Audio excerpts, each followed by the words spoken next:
조국과 명예를 위해 목숨을 걸고 전쟁터를 누볐던 네이든 알그렌 대위 탐 크루즈.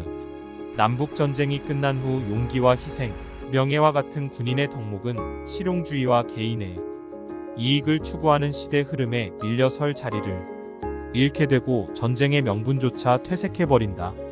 정신적인 갈등을 겪고 있던 그는 신념과 무사, 정신으로 무장된 일본 사무라이를 통해 삶의 좌표를 다시 설정하게 된다는 것이 에드워드 즈윅 감독 탐 크루즈 주연의 라스트 사무라이.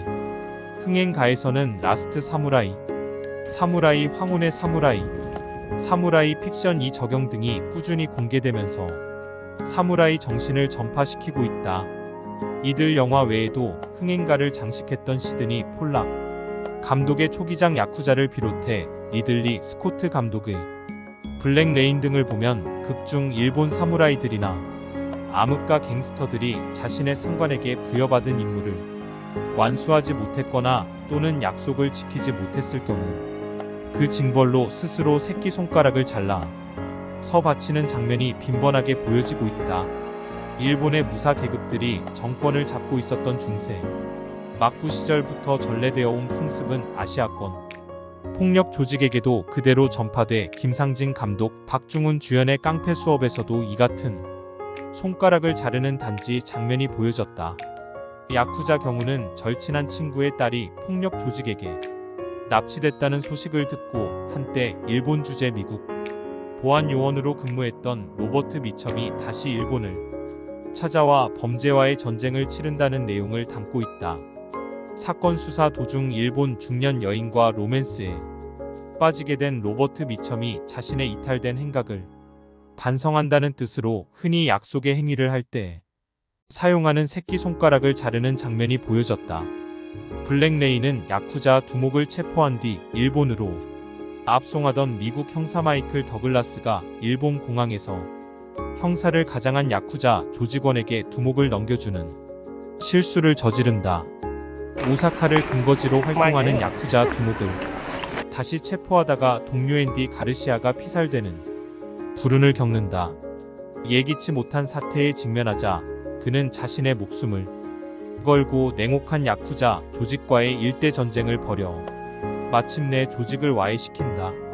미국 형사에 의해 야쿠자 조직들이 점차적으로 위협을 받자 그중 강성 조직원 야사쿠 마수다이 조직 간부들 앞에서 손가락을 자르면서 반격 작전을 펼쳐 미국 형사를 응징하겠다는 결의를 보여주고 있다. 야쿠자 등 범죄 조직들 간에서 막중한 임무를 부여받고 이에 대한 결행의 의지를 드러내거나 상호간에 약속을 다짐한다는 뜻을 확고하게 보여주기 위해 손가락을 자르는 것이 하나의 관행으로 전해져 내려오고 있다. 야쿠자에서처럼 친구의 아내와 정욕적인 관계를 맺었을 때 속세의 유혹에 빠진 것을 참회하는 심정으로 손가락을 자르기도 한다. 일본의 경우는 앞서 언급했듯이 야쿠자들이 조직의 위계질서에 누를 끼쳤거나 피해를 입혔을 때 사죄나 조직의 충성에 대한 맹세를 위해 단지 유비스메하는 풍속이 가장 널리 알려져 있다.